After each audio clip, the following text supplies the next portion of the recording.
Viva, está com o Hora da Verdade. O nosso convidado é António Leitão Amaro, Ministro da Presidência do Conselho de Ministros, a quem agradecemos ter aceitado o convite para aqui estar.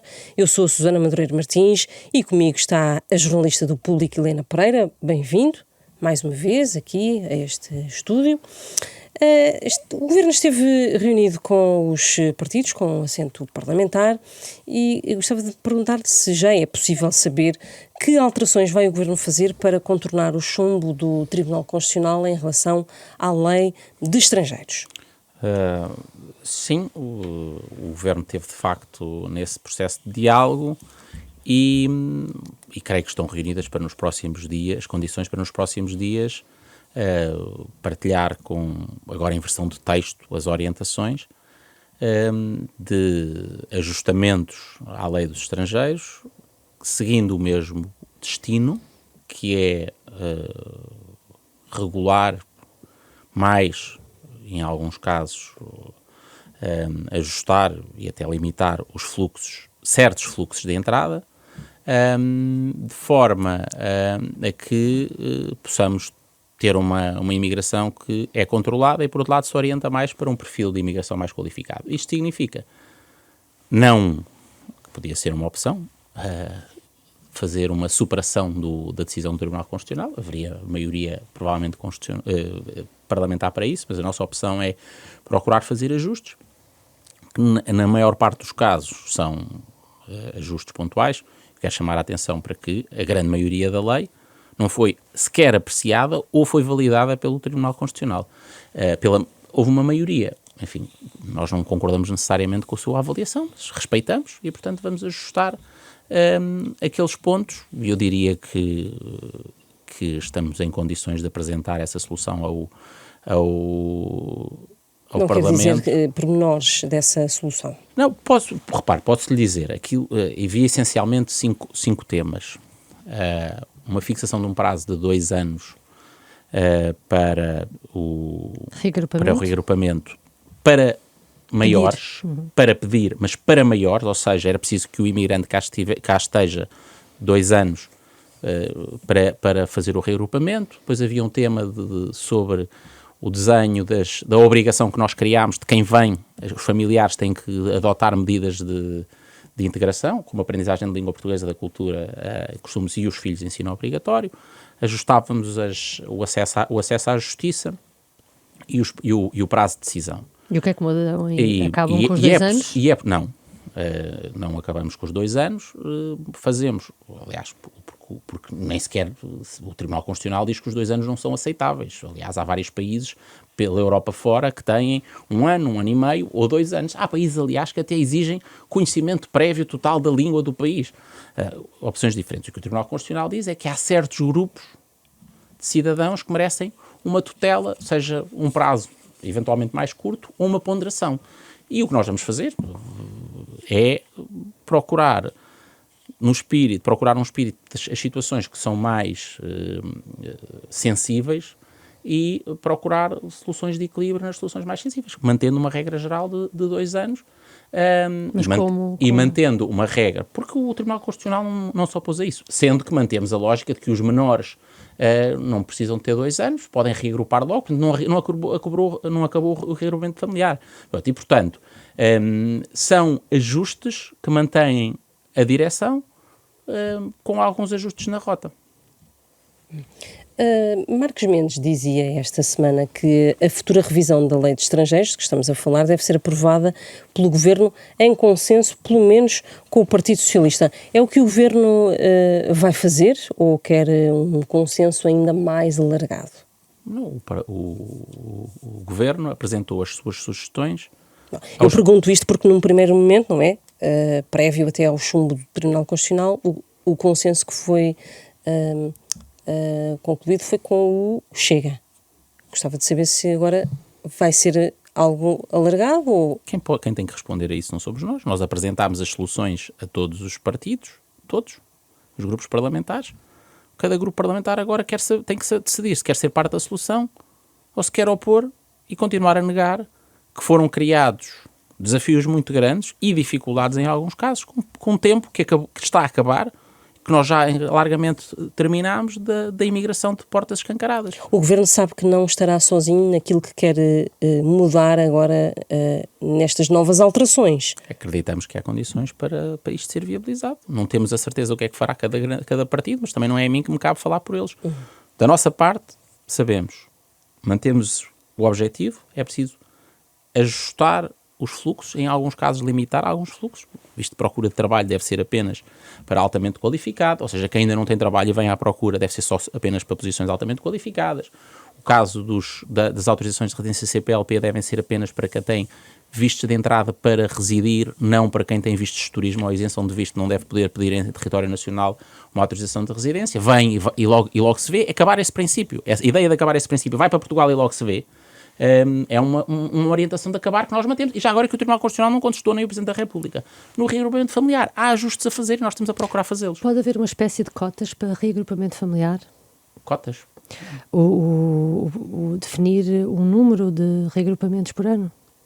Essa foi a prática do passado, desde o Partido Socialista. Havia vagas, 8.500 euros, não se chamavam cotas. Sim, vagas. Isso era a prática do passado, 8.500 euros. Portanto, não sei se me está a perguntar se vai... A lei que foi votada pelo Parlamento não inova, diria eu, nada que não seja uma previsão da organização da atividade da AIMA, e antes, se houvesse alguma quantificação numérica, já existia do passado. Ela já vem de há vários anos.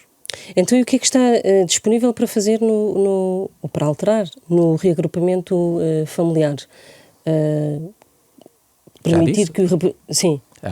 Há ajustes para salvaguardar certas situações sinalizadas pelo Tribunal Constitucional como situações mais vulneráveis ou mais prementes de proteção. Eu quero só chamar a atenção para uma coisa. Há muita gente que tem falado sobre este processo e sobre esta situação, confundindo processos de asilo, isto é quando as pessoas fogem dos seus países, fogem de guerras, de perseguição, de fome, de crise, de uma catástrofe, confundindo asilo com a imigração económica. Aqui só estamos a falar de imigração económica. Pessoas que saíram por vontade própria, em que, se quisermos, a unidade familiar foi quebrada por uma escolha de quem decidiu partir para outro país para trabalhar. Essa é uma situação. Por isso é que nós dizemos que no caso do asilo não deve haver restrição, não deve haver prazo de 2 anos, tal como no caso dos menores, por uma questão de proteção da ligação e do cuidado parental a esses menores. Nas outras situações, pessoas com incapacidade, cônjuges com filhos comuns, tem que haver soluções equilibradas e essas soluções equilibradas são apresentadas. Só para terminar esta parte, o ex-ministro Moraes Sarmento, enquanto ministro da Presidência há 20 anos, criou também regras para reagrupamento familiar e criticou a proposta do Governo e, em entrevista ao público, disse que a única maneira justa de atuar neste campo era respeitar a regra da antiguidade dos pedidos e não consoante, por exemplo, os rendimentos de cada um, isto porque nos vistos gold as regras são outras. Não acolhe esta sugestão da antiguidade? Antiguidade é nem sequer percebo bem o que é que essa regra da antiguidade quer dizer, que não seja dizer que os pedidos serão tratados à medida que forem apresentados. E é isso que a AIMA faz. Fez e continua a fazer essa regra relativamente aos pedidos. Não são mais rápidos os vistos gold? Não, pelo contrário. Vou-lhe dar enfim, creio que é uma novidade para a informação política. Nós, quando chegámos ao Governo, entre vários aspectos caóticos e desgovernados da política de imigração, tínhamos cerca de 1 milhão de casos, de processos atrasados, dos quais os mais famosos são os 440 mil manifestações de interesse. Mas eram cerca de 1 milhão de todo o tipo de processos atrasados. Sabe quais é que foram os primeiros a ser tratados? Todos, 92% já decididos, aliás. As 440 mil manifestações de interesse, uma parte rejeitadas, uma parte excluídas, extintas, outra parte admitidas. Porquê? Porque eram as pessoas que ainda não tinham documento nenhum. Sabe quais é que foram os últimos? Os que estão a ser tratados agora. Os últimos de todos os últimos. Imagine, pela sua pergunta. Foram os das autorizações de residência. A nossa opção política foi começar pelas manifestações de interesse, pessoas que não tinham documento nenhum, a seguir a substituição dos cartões CPLP, autorizações de residência CPLP, a seguir as renovações, de pessoas que tinham títulos que tinham expirado e que a lei estava a prorrogar, mas continuavam a ter inscrição no cartão das datas antigas. E os últimos processos que tratámos são de vistos gold. Nós não andamos a fazer discursos de equidade que depois trai os imigrantes. Era isso que os governos da esquerda fizeram, deixaram os imigrantes à porta. Mas aí falta outra data, que é quanto tempo é que estavam à espera? Anos, 5... Não, há pessoas com 4 e 5 anos que investiram centenas de milhares de euros em Portugal e que estão à espera de uma decisão, estiveram à espera de uma decisão e que foram para a fila como os outros. Depois, porque nós olhámos para a situação das pessoas e dissemos quem é que está numa situação de maior vulnerabilidade. Havia 440 mil pessoas que tinham apresentado um documento ao Estado português e esperavam anos, havia pessoas à espera há 7. Havia uma indignidade. Mas depois também criava um problema de segurança, porque nós não sabíamos quem eram, onde estavam, o que é que faziam. Não tínhamos controlado os registros criminais, não tínhamos os dados biométricos, nós fizemos isso tudo. Bom, nós aumentámos a segurança, aumentámos o controle, rejeitámos centenas de milhares de processos, seja porque não pagaram, seja num número menor porque incumprem as regras, aprovámos aqueles que cumpriam as regras, documentámos-los e começámos por aqueles a maior vulnerabilidade. No fim, os últimos a serem tratados foram aqueles com os vistos gold. No fim de semana, o Sr. Ministro afirmou na SIC que é a intenção do Governo diminuir a litigância nos processos de expulsão. Diminuir como? O que é que pretendem fazer? O país ainda vai, nas próximas semanas, provavelmente discutir, voltar à discussão sobre aquele grupo de cidadãos marroquinos, aparentemente todos marroquinos, que cá chegaram. E o que é que lhes acontece? E vai descobrir, como nós temos alertado, que a lei que existe, a lei que era de asilo, mas sobretudo o que interessa para aqui agora, a lei de retorno, tem um conjunto de procedimentos excessivamente demorados. Por exemplo, há 2 fases diferentes administrativas e em ambas há um período de abandono voluntário. Os recursos têm sempre efeito suspensivo. Os prazos são demasiado longos. E tudo isto precisa de ser ajustado, em linha, aliás, com as novas regras europeias que estão em discussão, para que as pessoas tenham a sua oportunidade de se defender, de serem ouvidas, mas o retorno possa mesmo ser executado e ser executado com celeridade quando as pessoas não cumprem as regras portuguesas. Isto porque há pessoas que são detidas e ficam nos centros detidas, que estão nos centros de detenção 2 detidas. meses e durante 2 meses, às vezes, os seus processos esses 2 meses não chega para haver um desfecho. É isso? É isso. E isso não é retirar direitos às pessoas? Se as pessoas tiverem os seus processos decididos em tempo e tiverem oportunidades de recurso e assistência judiciária e patrocínio judiciário em tempo, com a justiça a funcionar em tempo, não. É reforçar os seus direitos.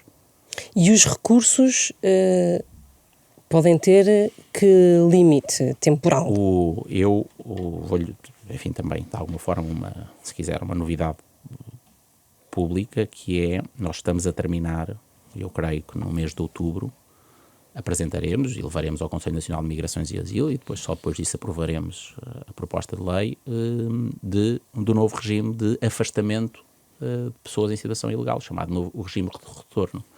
E nesse regime, com mais celeridade processual, com menos fases dilatórias, com menos fases administrativas, preservando sempre os direitos, proibindo o retorno para países onde os direitos fundamentais não são garantidos, impedindo os afastamentos e os retornos em massa, protegendo os menores não acompanhados, todas as cautelas e respeito dos direitos essenciais das pessoas. Mas precisamos de um processo mais rápido, porque quem cumpre deve ser apoiado no seu processo de integração. Quem não cumpre deve ter consequências e deve ser, incluindo, se significar estar em situação ilegal, deve ser afastado. Sim.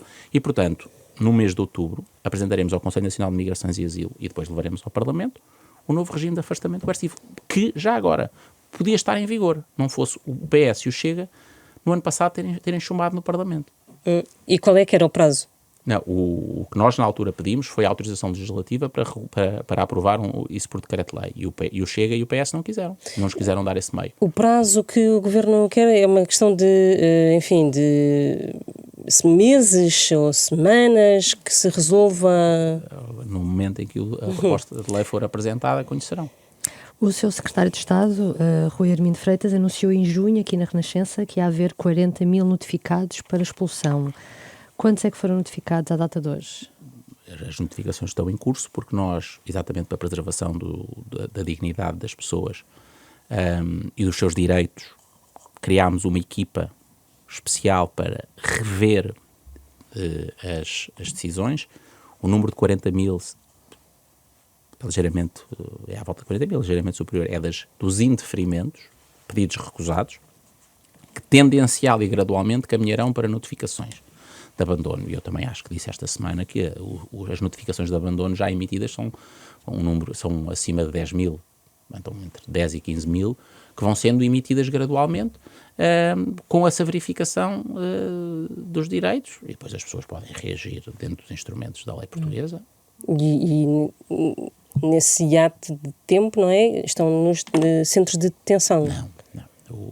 Não é a notificação, o processo de notificação de detenção em centros de instalação temporária, já agora que o país foi deixado pelos governos socialistas sem capacidade, é por isso nós iniciámos o processo de construção de 2, um em Lisboa e outro no Porto, é um processo que está a correr, com todos os regimes de contratação pública. A detenção ocorre no período para efeitos de afastamento coercivo, ou em que sejam apanhadas, se quiser, em situação ilegal. Durante o período de abandono, notificação para abandono voluntário não tem que ser necessariamente detidas. E o Governo não está a ponderar aumentar esses centros de detenção, tendo em conta estão aprovados a construção de 2. Certo. Neste momento foi a necessidade diagnosticada. Como é que está a lotação dos centros de detenção que existe?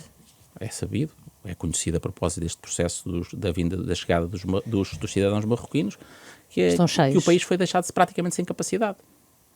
E o que é que fazem essas pessoas? Quer dizer, onde é que estão? Há capacidade? Há um esforço permanente de procurar vagas da polícia, andar a transportar as pessoas. É uma situação que não pode funcionar, mas faz parte mais uma herança do Partido Socialista, muito má na política de imigração. Deixou o Estado fraco, deixou os imigrantes maltratados e deixou o controle de fronteiras largamente ausente. A polícia, por exemplo, as autoridades já encontraram imigrantes em Portugal que tenham sido notificados para sair e que não saíram no prazo previsto. O que é que lhes aconteceu? E se os centros de detenção estão cheios, o que é que acontece nesses casos? Enfim, eu não lhe vou falar de casos concretos, mas vou-lhe dizer que nós vamos procurar, as polícias, a nossa orientação é reforçar a capacidade e disponibilizar os meios para a construção destes centros. E o que a polícia, agora a PSP, desde a criação da Unidade de Estrangeiros e Fronteiras, que ficou a PSP com esta competência, coisa que não tinha, o Partido Socialista tinha deixado a competência de retorno quase na terra de ninguém, porque a AIMA não tinha capacidade nem meios para o executar, vai procurando fazer esta gestão das poucas vagas que vão estando disponíveis e vão fazendo a utilização delas, que seja por detenções em território nacional, seja situações na fronteira, em que o afastamento não é imediato. Há os centros de instalação temporária e há os espaços equiparados, os chamados ECITs, espaços equiparados, centros de instalação temporária, e fazer uma gestão dentro de uma capacidade que está muito perto do limite. É mais um caso em que o Estado foi deixado sem meios e sem capacidade e sem infraestruturas pelo Partido Socialista. E está a aumentar também a fiscalização, porque ainda hoje houve uma operação no Alentejo, ou seja, está a aumentar a fiscalização nos locais de trabalho. A nossa orientação geral, não é a orientação caso a caso, é uma orientação geral, é uma orientação de reforço da fiscalização. Nós dissemos isso desde o princípio. É preciso que as pessoas saibam que em Portugal as regras se cumprem. Não só nós alteramos as regras de entrada, mas elas depois têm que ser aplicadas. Têm que ser aplicadas na fiscalização no terreno, incluindo nos sítios onde podem ser identificadas práticas que são abusivas dos trabalhadores, exploração laboral, abuso, tráfico de seres humanos, redes, e, portanto, também nesses locais, essa fiscalização é um dever das autoridades e das várias autoridades, não é apenas das polícias, é também da ACT, da ASAI, para diferentes aspectos, enfim, controlar as condições de trabalho da ACT, e, portanto, há uma orientação genérica e global, já desde o ano passado, para um reforço da fiscalização e um aumento da cooperação entre as forças. A Viver de vistos faz agora 5 meses. Quantos vistos é que foram dados ao abrigo das novas regras? Não tenho esse número comigo e não é uma via verde.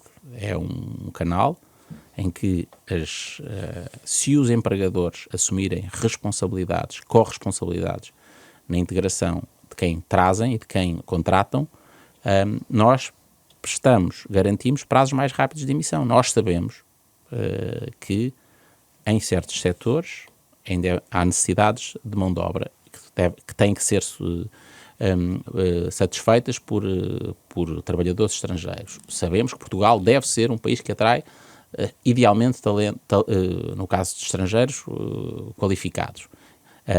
Portanto, tem que haver uma combinação de apertar certas regras, ajustar e limitar certos fluxos, fechar portas, incluindo a da manifestação de interesse, abrir ou regularizar outras. Não é um país de portas todas fechadas, nem de portas escancaradas. Nós estamos a construir este caminho. E, portanto, esse mecanismo, o Acordo para a Imigração Laboral Responsável, está a fazer o seu caminho, tem crescido a procura, dentro de números sustentáveis e sempre com responsabilização dos empregadores relativamente às condições de integração, de formação profissional, aprendizagem de língua e está e disponibilidade satisfeito com de habitação. este programa? Está satisfeito? Acho que está a fazer o seu caminho. Não se muda as políticas de imigração de um dia para o outro. Em algumas coisas muda. Fechámos a manifestação de interesse logo no princípio do governo.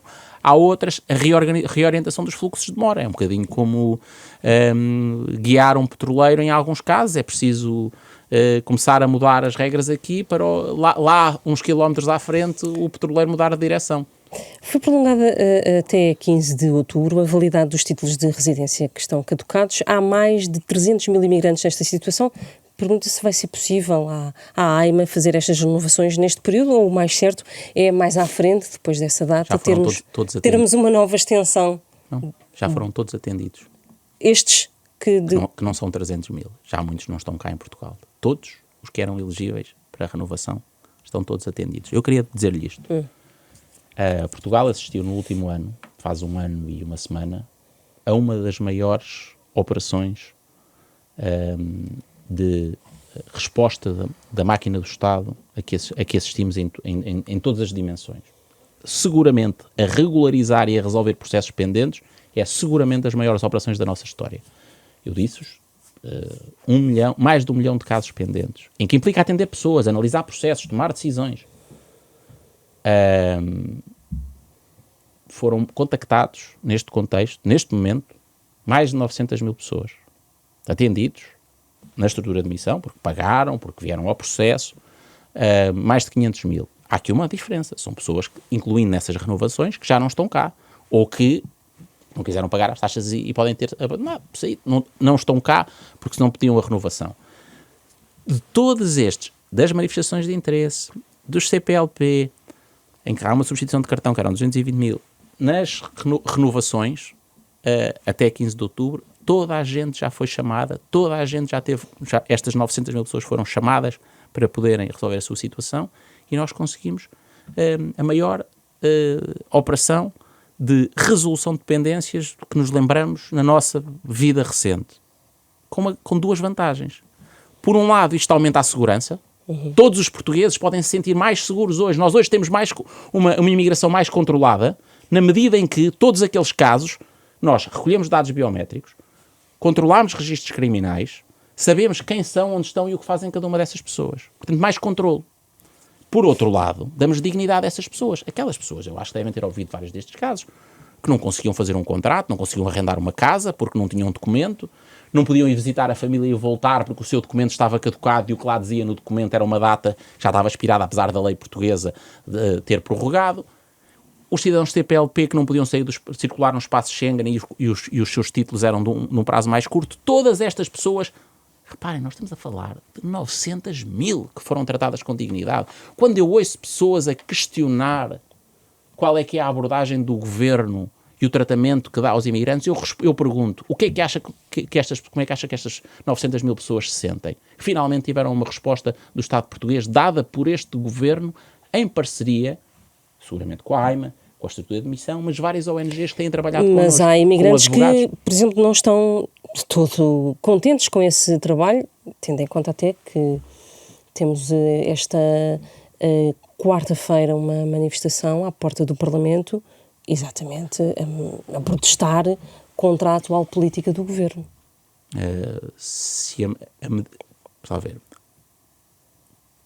quando se tratam 900 mil processos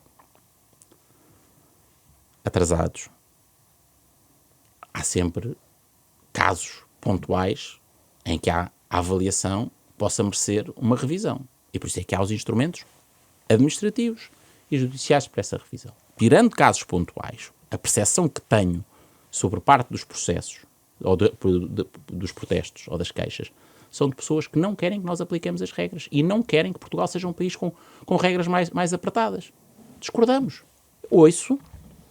Quando ouvimos reportar casos concretos que podem ser melhorados, ouvimos essas queixas através de várias fontes e procuramos perceber o que é que se passou e ter a certeza que os instrumentos de reparação ou de correção, quando justificado, existem. Mas aqueles que protestam porque não querem que nós rejeitemos quem tem registros criminais incompatíveis com a sua admissão, que está pelas regras do espaço Schengen impedido de obter uma autorização de residência em Portugal. Quando nós estamos a aplicar regras como devem ser e elas resultam que as pessoas não podem permanecer em território nacional ou outras não podem vir, isto é, que as portas já não estão escancaradas, as pessoas estão a protestar contra o fim das portas escancaradas, paciência, discordamos.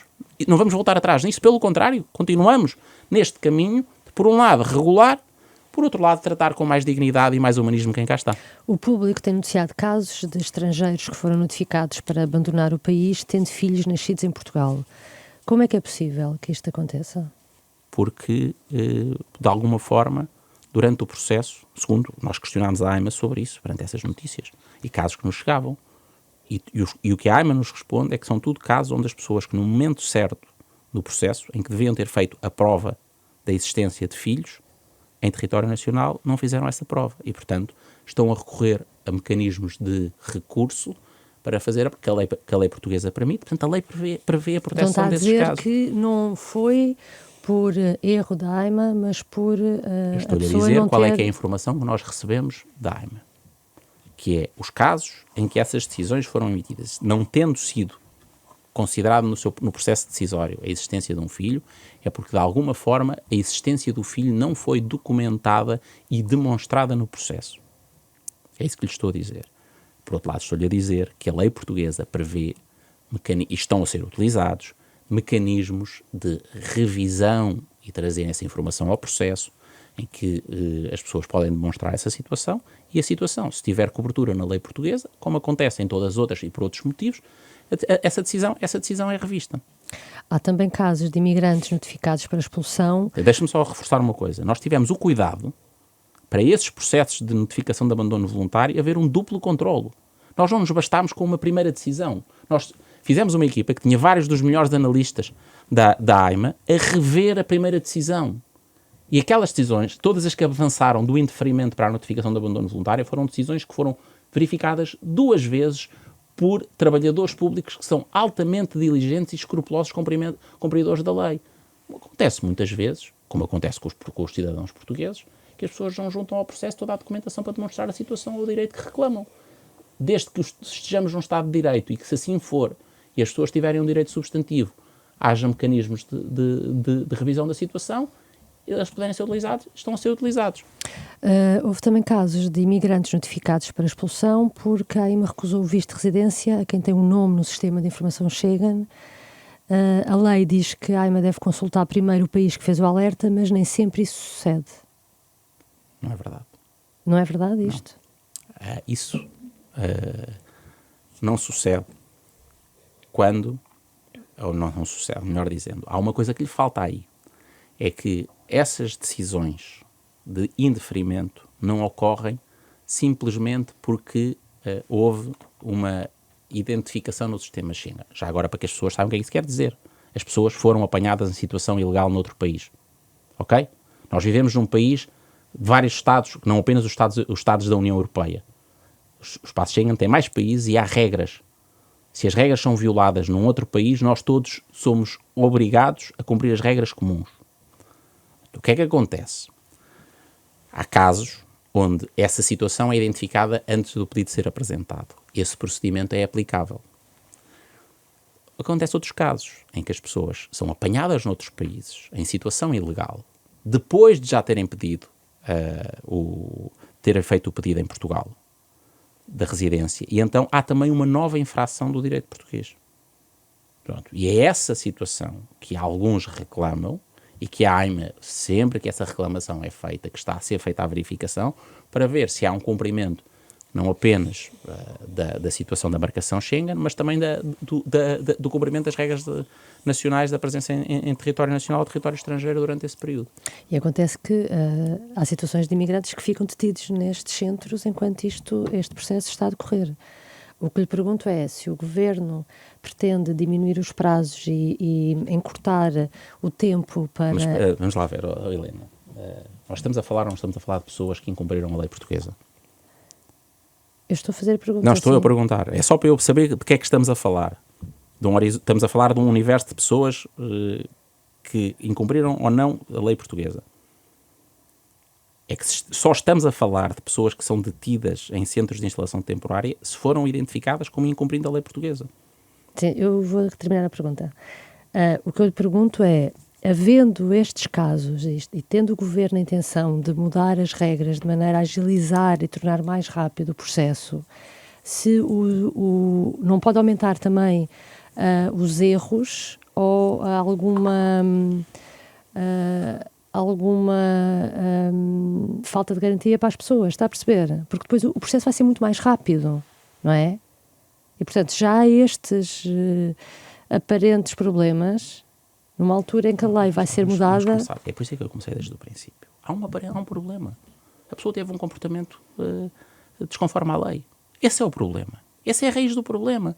Eu, com todo o respeito, nós temos demonstrado... A AIMA estará preparada para responder mais rapidamente de forma sem erros? O retorno, grande parte das responsabilidades de retorno são agora da Unidade de Estrangeiros e Fronteiras da PSP, mas a AIMA está muito mais preparada do que estava antes, desde logo não tem uma mochila de 1 milhão de casos atrasados. Mas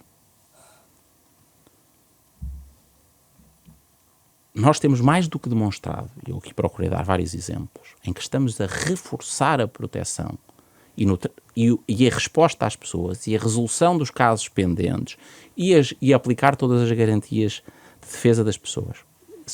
O nosso registro para esse efeito, de tratamento com dignidade, respeito, resposta, é um registro francamente honroso para o Estado português comparado com a indignidade a que as pessoas eram devotadas antes de nós, que não tinham respostas e não tinham papéis. Estavam numa situação de extrema vulnerabilidade e marginalização. Agora, eu não vou alimentar o discurso de que devemos virar a cara para o lado perante comportamentos ilegais. Connosco não. Connosco não. O legal é legal e merece o tratamento não apenas digno, que isso merecem todos os seres humanos, como nós mostramos com aqueles cidadãos marroquinos que tiveram uma entrada ilegal em Portugal. As primeiras coisas que lhes aconteceram foi serem alimentados, serem hidratados e serem tratados no hospital. Só depois foram presentes ao juiz e foram tomadas as decisões. Mas todos com dignidade. Agora, quem está cá legal merece documentação e apoio nas medidas de integração. Quem está ilegal merece dignidade, merece acesso à justiça para se proteger em tempo e com tempo razoável, com uma tutela jurisdicional efetiva, tudo isso garantido, incluindo as novas leis. Mas se incumpre a lei, tem que ter sanções e tem que haver consequências. Acabou o tempo em que o Governo mandava, como o Governo Socialista mandou, as autoridades abrandarem, cortarem, abdicarem dos controlos e das consequências. Nós não destruímos a polícia, nós estamos a retomá-la. Nós repusemos o controle nas fronteiras, nós mandamos controlar de registros criminais, nós mandamos recolher dados biométricos. Connosco, as leis são para cumprir com dignidade. Os imigrantes, os tais 900 mil, têm muito mais dignidade em Portugal hoje do que tinham há 1 ano e 4 meses. Eu pergunto, há alguém em Portugal que queira regressar a dia 1 de abril de 2024, com esse 1 milhão de casos parados, com uma AIMA que não funcionava, sem polícia de fronteiras, sem os mesmos meios tecnológicos de controle nas fronteiras, sem mediadores nas escolas, a acompanhar os alunos que quadriplicaram os alunos estrangeiros nas escolas? Claro que não. Claro que é legítimo que quem não está satisfeito, ou quem sinta que a sua situação individual possa não estar a ser bem analisada, que se pronuncie. Nós somos um governo perfeitamente, não apenas tolerante, mas à escuta desses temas. Agora, não há comparação possível entre a dignidade que nós trouxemos aos imigrantes e a segurança que trazemos ao país e aos portugueses com o comportamento que acontecia do governo anterior. Em relação à lei da nacionalidade, recentemente o parecer do Conselho Superior de Magistratura, em que foi entregue no Parlamento, levantava dúvidas de constitucionalidade, aconselhando que se repensasse a previsão da pena acessória. É algo que o Governo está disponível para abdicar? É curioso. Sabe quantos pareceres é que já entraram no Parlamento? Entre constitucionalistas. Mas isto é o mais recente, é por isso que eu estou a perguntar. Susana, pois. Mas é que nem sequer, e bem, disse, citando esse parecer, que concluiu o quê? Disse, levanta dúvidas, não foi? Mas eu já agora convido as pessoas... Quando o público fez um balanço, havia cerca de 13 e metade tinham esta posição. Convido a consultarem os vários pareceres e a avaliação não é uma avaliação globalmente negativa, não é uma avaliação unânime, consensual, maioritária sequer, de inconstitucionalidades. Há medidas que são efetivamente mais... musculadas. Não, que são mais exigentes e que, por isso, merecem graus de consenso na sociedade e nos académicos e nos juristas diferentes. E há algumas que são...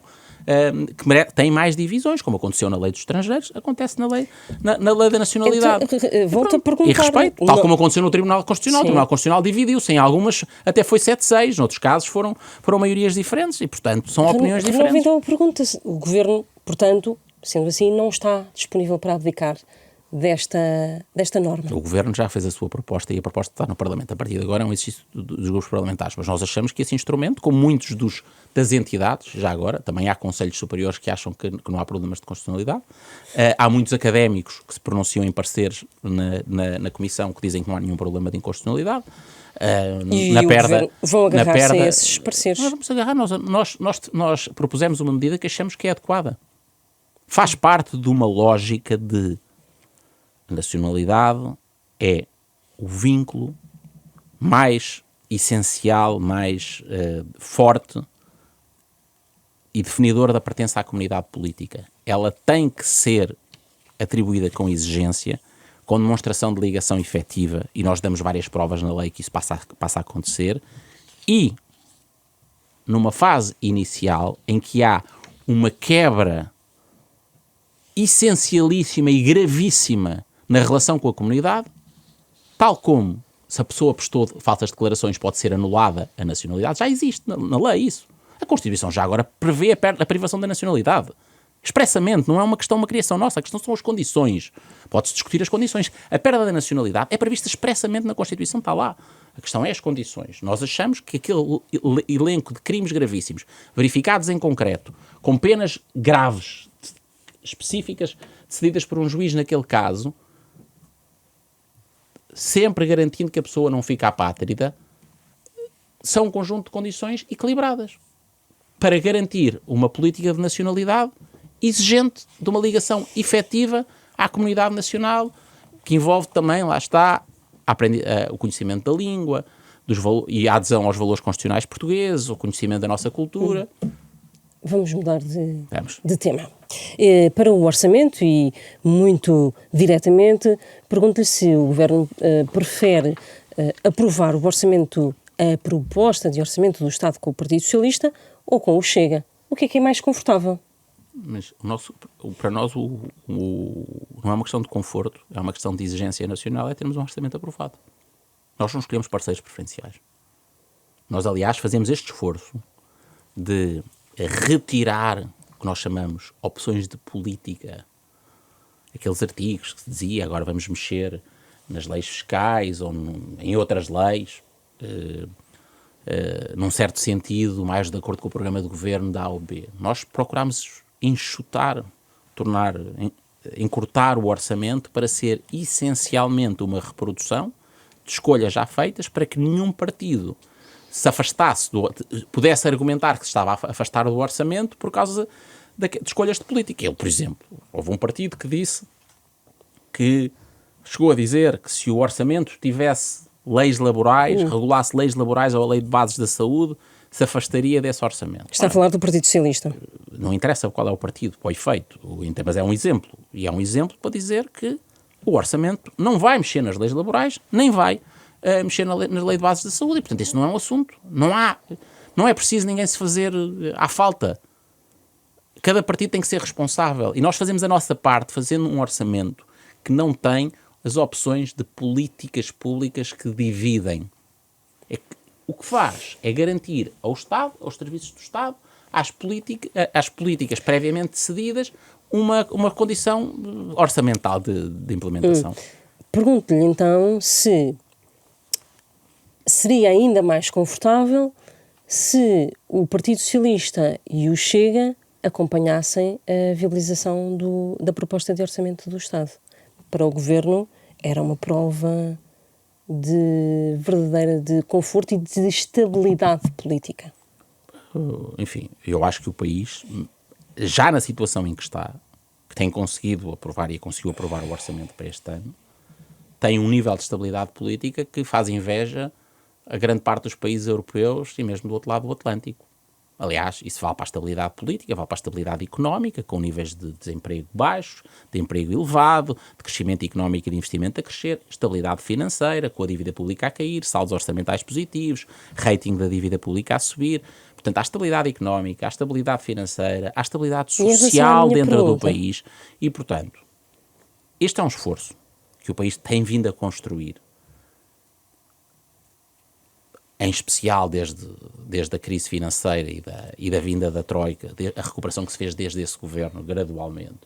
E hoje nós vivemos um período de forte estabilidade, então, e uma estabilidade grande comparada com grande parte dos países que nos rodeiam enfim. Portanto, a sua resposta muito direta é que sim, seria bastante confortável ter os dois partidos à esquerda e mais à direita a acompanhar a proposta do Governo. Não é uma questão de conforto.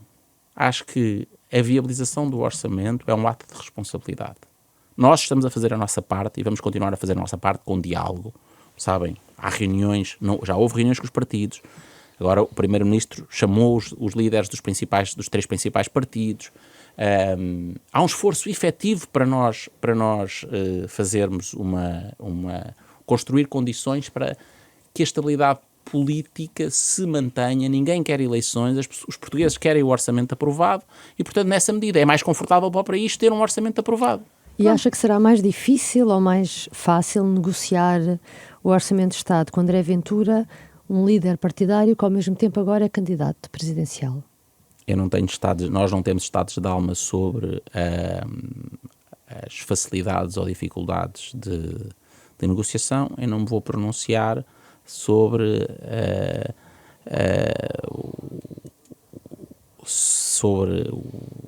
a atuação errática de certos líderes políticos e quererem ser tudo e nada ao mesmo tempo. E do lado do PS, como é que viu o apelo do líder do PS para um sobressalto cívico contra as alterações à lei laboral? Está a fazer... a defender a linha política em que ele acredita. Tenho muitas dúvidas que a contribuição para um país estagnado, em que os jovens têm uma dificuldade maior no acesso ao mercado de trabalho, porque as leis laborais ainda contribuem para a segmentação do mercado e para uma condição de acesso mais dificultada dos jovens, seja uma posição que os portugueses adiram. Mas ele está a fazer o seu caminho, é a tal história, é como um apelo aos sobressaltos cívicos, o outro quer ser candidato a tudo, não percebe o que é que quer ser. Para nós não temos estados de alma, nós queremos o orçamento aprovado e queremos transformar o país. Isto não augura nenhuma facilidade, não é? De um lado e do outro. Repara, a política tem uma certa dimensão representativa e de exacerbar a linguagem e o discurso. Depois sentamos à mesa, apresentamos soluções, traduzimos isso em propostas que apresentamos. O facto de nós termos colocado a redução do IRC, as leis laborais, um dia quando se revira a lei de bases da saúde, tudo fora do orçamento. um orçamento sem cavaleiros, são as tais normas de políticas públicas. É um passo muito construtivo para que os partidos se sintam confortáveis, não estão a aderir à nossa política. Quem viabilizar o orçamento não está a aderir e não fica responsável pela política orçamental do governo. Está simplesmente a dar ao país as suas condições de estabilidade, está a permitir que os portugueses não se tenham que chatear com eleições outra vez. Ninguém tem pachorra. E só se perde. Houve uma série de medidas, olha, que nós estamos a tomar nestes dias, importantíssimas medidas na habitação, que vamos aprovar, que podiam ter sido aprovadas antes de não tivesse havido eleições. Mas pronto, faz parte do processo democrático. Nós respeitamos, os portugueses reforçaram-nos a maioria, deram-nos mais condições e nós estamos a aproveitar para transformar o país. Só para fechar este tema do orçamento do Estado, gostava de saber se as metas orçamentais não vão ser muito mudadas e se, por exemplo, é possível garantir que não vai haver déficit. Se foi uma preocupação na proposta de orçamento do Estado de 2025, por parte do governo. E cumprida, não é? Certo? Não, o ano ainda não acabou. Pois, está bem, até ver. Vamos lá ver. É que nessa altura, uma parte da propaganda certo, mas dirigida contra o governo é um orçamento com metas incumpríveis. Nunca vão ter saldo orçamental positivo. Não vão conseguir. E estão a desbaratar. Ai que maus que estão a valorizar os funcionários públicos, sim, os professores, os médicos. Orçamento... Não, deixa-me acabar. Estão a baixar os impostos, estão a acelerar o investimento e a valorizar, e a dar um suplemento de pensão aos mais velhos e a aumentar o CSI para os pensionistas com as pensões mais baixas de todas. Não vão conseguir ter as contas em ordem. Veja a diferença. Não. Isto é muito... É que isto faz toda a diferença. Nós tivemos um período em que havia um Partido Socialista que não queria saber das contas públicas em ordem. Depois outro que disse, ok, eu percebo que os portugueses já não toleram déficits e bancas rotas, mas fazem isto a todo custo, incluindo aumentar impostos indiretos, esmagar os funcionários públicos e o investimento público. Nós estamos a mostrar que é possível um equilíbrio virtuoso e saudável. Não é só contas em ordem. São contas boas porque permite que continuamos a ter, quer em 25, quer em 26, saldo orçamental positivo, dívida a cair. Ao mesmo tempo que baixamos impostos sobre o rendimento das pessoas e das empresas, ao mesmo tempo que valorizamos os pensionistas, ao mesmo tempo que valorizamos os funcionários públicos, ao mesmo tempo que aumentamos o investimento público. Tudo, isto é uma mudança enorme. Já viu outra coisa? Incrível. Mas mesmo para terminar... Sim, como é que vivemos, desde há 1 ano e meio, um ciclo em que sempre que se fala de impostos é para o imposto baixar. Os portugueses lembram-se de décadas, quando se falava de imposto, qual é que vai aumentar agora? É o IRS, é o IRC, é uma derrama, é um imposto sobre os combustíveis, é sobre as bebidas açucaradas. O que é que vai aumentar desta vez? Como é que me vão ao bolso outra vez? Veja a diferença fundamental na relação com os cidadãos. Nós agora decidimos mexer nos impostos para diminuir. Nós estamos a matar aquela velha frase da política, que havia 2 coisas que eram certas, que era a morte e os impostos a subir. Neste governo há uma coisa que está a ser certa, são os impostos a baixar. Pronto, e aquilo que lhe queria perguntar é se as metas orçamentais se vão manter com sim, algum otimismo Saldo orçamental positivo, não precisa de ser enormes saldos, mas saldo orçamental positivo e dívida pública a cair, em porcentagem do PIB, naturalmente. Com superávit, então? Saldo orçamental positivo certo. É superávit, sim. Ok. Então, vamos falar sobre saúde e mesmo para terminar esta entrevista, como é que foi possível a Ministra da Saúde, Ana Paula Martins, ter feito o anúncio de que em setembro iria haver reforço de médicos nas urgências de obstetrícia na Margem Sul e este fim de semana ter falhado absolutamente? A Ministra explicou isso no Parlamento já. Como é que foi possível? Primeiro, houve reforço, mas não houve o reforço integral, porque houve pessoas...